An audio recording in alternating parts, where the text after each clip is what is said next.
Bonjour à tous, pour ce 34e épisode d'On passe à table, on se retrouve au restaurant étoilé Une table au sud du chef Ludovic Turac qui va nous présenter sa recette. On y va.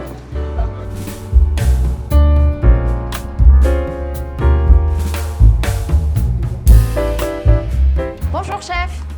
Bienvenue. Merci. Ça va ? Ça va, merci. Vous aussi ? Très bien, en pleine forme. Qu'est-ce que vous nous préparez aujourd'hui ? Alors aujourd'hui, on va faire un classique d'une table au sud. On va préparer une entrée à base de sardines et d'huile d'olive. C'est un petit peu l'entrée bienvenue quand on arrive à table au sud, qu'on choisit le menu Marseille. On a plein de satellites et une séquence vraiment marquée sardines, huile d'olive. Parfait. Voilà. On commence ? Allez, je vous en prie, Merci. faites le tour. Donc voilà, on a essayé de jouer sur les textures, on a essayé de jouer sur les goûts, toujours avec des saveurs très provençales. Donc on est vraiment autour de la sardine. On va préparer une séquence de 6 assiettes. C'est important pour moi qu'il y ait 6 assiettes parce qu'il y a 6 travails différents, 6 textures différentes. Et vraiment un univers autour de la sardine et l'huile d'olive. Donc pour la première séquence, on va travailler sur un falafel qu'on va agrémenter de citron confit et d'une sardine cuite par le sel. D'accord. Ensuite, on a pris de simples olives qu'on a confiées nous-mêmes, farcies d'une sardinade. D'accord. Cette même sardinade qui est ici, donc elle est travaillée à la provençale, on va réaliser une tartelette en utilisant également le paprika fumé. D'accord. Voilà. Le pain, le tchurek de mon enfance, donc issu d'une famille arménienne, c'était la brioche de Pâques qui était sur les tables familiales. Et voilà, c'est une brioche que faisait ma grand-mère et qui me tient à cœur. Et je la réalise au restaurant version salée. D'accord. En fait. La raviole qu'on va cuisiner au pistou. Donc la raviole, elle a été zébrée. Donc il y a une pâte traditionnelle crue et une pâte aux algues. Et en fait, on a réalisé une pâte à ravioles zébrée qu'on a farcie de cette même sardinade. Là, on a pris des petites barquettes. Donc en fait, c'est une pâte sablée, salée, avec un petit peu de piment d'Espelette. Et on l'a cuit. Nous, on a des moules à tarte en forme de calisson ou de barquettes comme ça. Et on a réalisé des petites barquettes comme ça. C'est toujours plus agréable. Si on veut la faire à la maison, on fait comment ? Il faut quoi comme ingrédient pour faire la pâte ? Alors, c'est vraiment une recette classique de pâte sablée salée. Vraiment. Donc, c'est de la farine, du beurre, des œufs, du sel. Dans ma recette, il n'y a même pas de beurre. Et c'est vraiment, on cherche quelque chose de craquant. D'accord. Donc il faut que ce soit vraiment très simple. Je conseille aux gens vraiment de la faire maison. C'est quand même assez rapide à faire. On commence par le montage. Donc j'ai pris ma petite barquette. La recette, elle est très simple. On en a parlé. Et dedans, je vais mettre des petites dés de citron pour amener un petit peu, une petite surprise, une petite fraîcheur. Donc on fait des suprêmes et on les coupe en petits Exactement, morceaux. donc là c'est très simple, c'est ça. Petit morceau de citron jaune. Ça marche aussi avec du citron vert. Donc là, j'ai réalisé une rillette de sardines. Alors très simple. On a pris les sardines, on les a désarrêtées. Coupé la tête, désarrêté la sardine. On l'a rendue en cet état-là en fait. D'accord. La sardine tout simplement. Ça le poissonnier il peut le faire. On les a mis dans une grande plaque, huile d'olive, sel, poivre. Un tout petit peu de vin blanc et on a cuit ça au four une demi-heure à 150 degrés. D'accord. Archi cuit, mixé et ça donne une rillette de sardine qui est très simple et très... Là on est très sur le poisson, on est très sur la force de la sardine et c'est ce qu'on recherche. Vous voyez, dans cette tartelette, on recherche un petit peu le retour de barbecue. D'accord. Quand on prend les sardines, on les fait griller comme ça, donc elles sont un petit peu sèches et elles sont un petit peu fumées. C'est pour ça qu'on va utiliser le paprika fumé. D'accord, pour donner voilà. le petit goût. Exactement. Donc la rillette de sardine que je remplis en lisse pour que ce soit bien net. Ça, on peut le faire avec le dos d'un couteau si on n'a pas Avec le dos d'un couteau, ça marche très bien. J'aurais pu le faire avec celui-là aussi. On le lisse très bien, ça marche très bien. Même le dos d'une cuillère, en étant très délicat. Voilà. Ensuite, on va mettre du paprika fumé. Ça va rappeler un petit peu le côté barbecue. Puis le paprika, on sait que c'est un petit peu relevé, mais c'est pas très fort non plus. Donc là, à l'aide d'une passette, je vais venir saupoudrer ma tartelette. Et ça, c'est toujours sympa, l'été, à l'apéritif, de préparer ce genre de choses. Voilà, très joli. On la recouvre bien. Exactement. Là, on a réalisé un condiment avec de l'ail noir. Donc de l'ail noir, ça s'achète déjà tout prêt.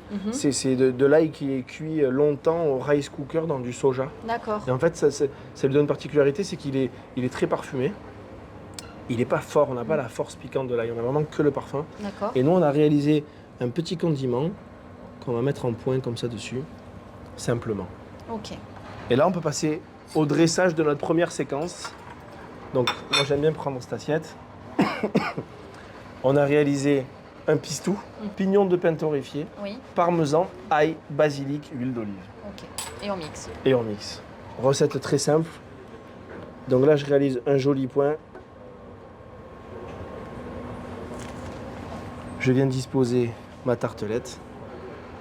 Et le condiment avec l'ail noir, il a été fait comment? Le condiment et l'ail noir, c'est ni plus ni moins que de l'ail mixé, passé au tamis. D'accord. Voilà. Pas d'huile d'olive, rien. Alors, on n'a pas mis d'huile d'olive parce que y a un petit peu de soja déjà et c'est quelque chose qu'on va utiliser comme un condiment. Donc, c'est important que ce soit un peu strong, un peu relevé en fait.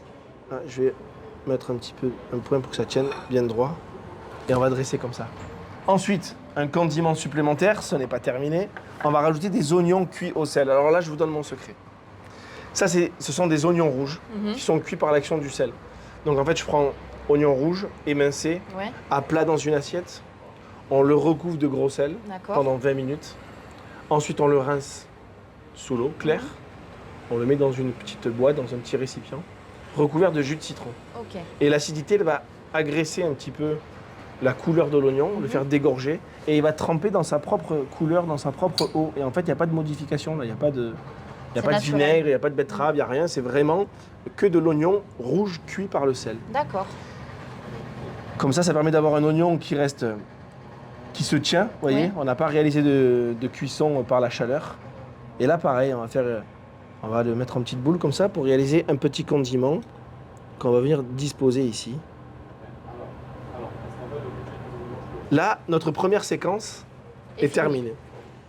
Ensuite, Ce même pistou, je vais m'en resservir pour réaliser ma deuxième séquence. Donc là, on a réalisé une raviole, donc, moitié pâte normale, moitié pâte aux algues, et on l'a zébrée. Donc pour la zébrer, c'est très simple, on a fait une pâte normale, classique, pâte à pâte, avec de la semoule de blé fine, des œufs et un petit peu d'eau. ok. C'est une recette extrêmement facile. On a réalisé la même pâte à côté, mais dedans, on a mis des algues mixées dedans. On a pris des algues nori, on a pris des algues fraîches, on a tout mixé, qu'on a mis à l'intérieur pour obtenir une belle couleur. Une belle couleur. Ensuite, au lami noir, on a fait une bande fine de pâte blanche.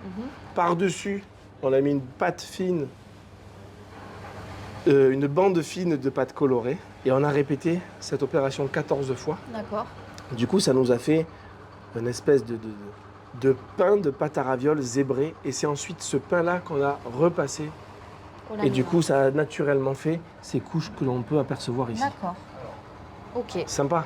Ah oui, c'est très beau. Donc, je me sers de ce pistou pour aller dresser ma raviole. Donc, un joli point de pistou. Ça, c'est des choses qui sont gourmandes. On va mettre notre raviole. Et on a réalisé, pour accentuer le goût du basilic, on a réalisé une huile verte, une huile d'olive au basilic. Huile d'olive et basilic, tout ça. qu'on Voilà, mélange. exactement. Moi, ce que je fais, c'est que j'aime bien faire mariner l'huile d'olive. Mariner le basilic dans l'huile d'olive une nuit. Voilà, j'arrive pas, je le mixe pas comme ça. Donc, l'huile d'olive, je la tiens à 40-45 degrés, pas plus.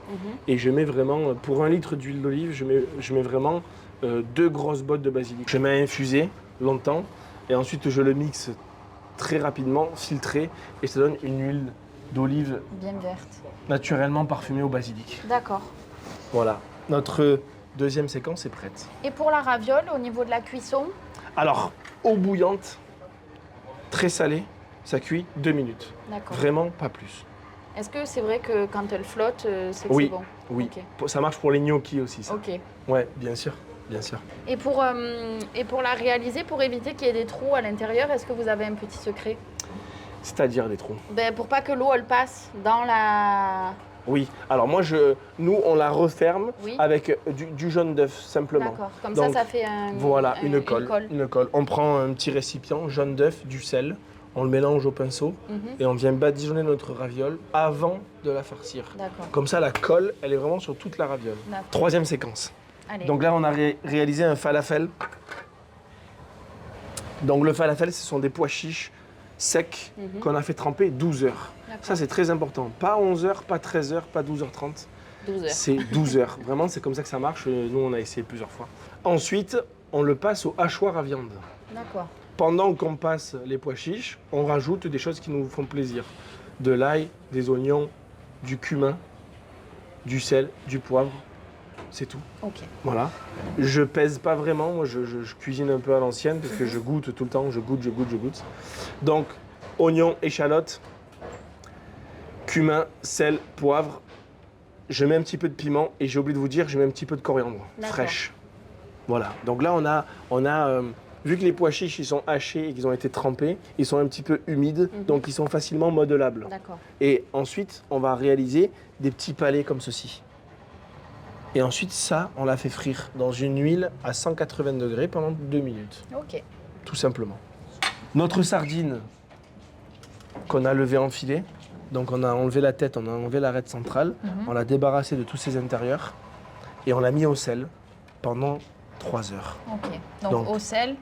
Donc pinceau, huile d'olive, recouvert de gros sel, 3 heures, rincé, et on a cette même texture qu'un saumon fumé.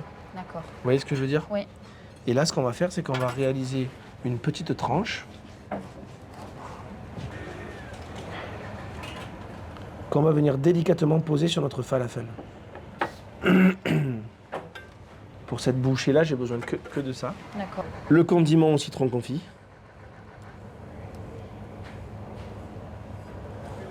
Comment on le fait celui-là? Alors, là, c'est un petit peu technique. Alors, je vais cueillir quelques herbes.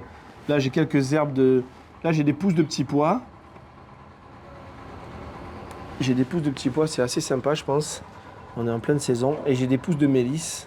Moi, c'est quelque chose qui me plaît beaucoup, ça. Et ensuite, on va le dresser comme si on le mangeait dans les calanques sur les rochers. Le petit falafel. Le condiment citron confit, ce n'est rien de plus que des citrons confits au sel qui est en pot, tout simplement. On les enlève et moi, je les passe au tamis. Ok. Magnifique. Et notre 4e séquence est prête. On a une séquence qui est très simple, un petit peu régressive, très représentative de l'apéritif marseillais que j'adore. C'est l'olive verte, tout simplement. Donc là, qu'est-ce qu'on a fait? On a pris des olives, on les a fait confire pendant 48 heures à l'huile d'olive, du thym, du laurier, doucement sur le coin du fourneau. On les a percés et dedans, on a mis cette même sardinade qu'on utilise depuis tout à l'heure. D'accord. La même que celle qui est dans les ravioles et la même que celle qui est dans la tartelette pour faire justement un liant avec tout ça. Donc là, très simple, hein. J'ai envie de dire, il y a presque aucune créativité, mais moi, c'est la cuisine que j'aime aussi.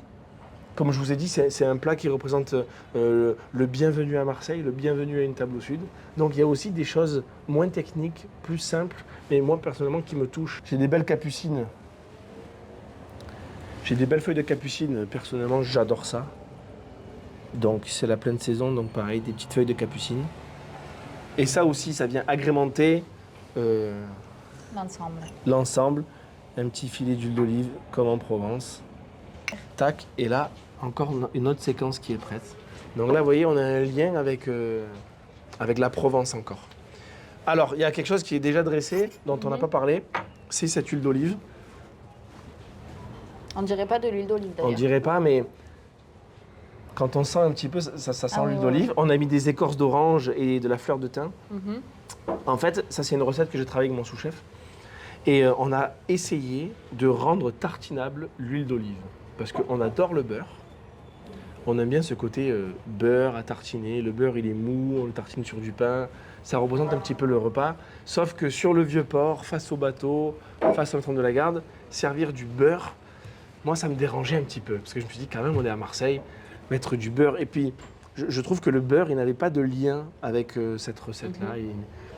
Le falafel, la rillette, le pistou. Vous voyez, je ne me voyais pas alourdir cet apéritif de bienvenue avec du beurre. Donc je me suis dit, il faudrait qu'on arrive à rendre tartinable l'huile d'olive. On a fait plusieurs recherches, plusieurs semaines, et on est arrivé à utiliser la cire d'abeille, en fait. Et en fait, avec une pointe de couteau dans 1 litre d'huile d'olive, on arrive à solidifier l'huile d'olive, mais solidifier très légèrement. Je ne sais pas si on peut le voir là. Je vais le détruire un petit peu, mais ça va servir. Vous voyez, Là, hop, Ah oui. vous voyez? C'est vraiment une pommade qui est tartinable, quoi. On dirait presque du miel. Exactement, exactement. On dirait presque du miel. Et bien sûr, l'avantage, c'est que la cire d'abeille, ça n'a pas de goût. Donc en fait, là, on est sur de l'huile d'olive pure, quoi. Cire d'abeille, on la prend comment? Parce que je sais qu'il existe des petites billes, par Alors, exemple, des choses comme Les ça. petites billes, j'ai jamais essayé. Mais à voir, je sais pas, mais à voir si c'est pas un petit peu... Faut regarder les ingrédients. Moi, j'ai la chance, c'est que je demande à mon apiculteur directement. D'accord. Voilà, donc je Ok. lui prends le miel et je lui prends la cire d'abeille aussi. Au moins, c'est... Donc au moins, j'ai pas de c'est problème. naturel. Je sais que voilà, il me donne une boîte avec la cire dedans. C'est artisanal. Hein.